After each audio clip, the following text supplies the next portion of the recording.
Good morning guys. Yan. Inaantok na ako. Aga kasi ako nagigising. Nagigising ako mga 3:30 ganun. Ng madaling araw. Ito yan ako. Rest time.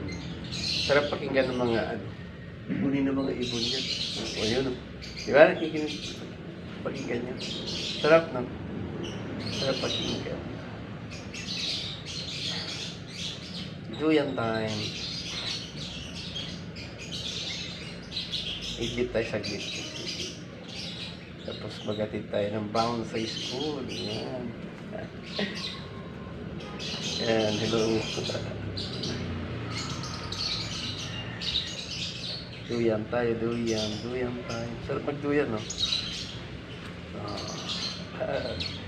Yan. Sarap guys. Good morning sa ating lahat. Nanto ka guys. Bye-bye.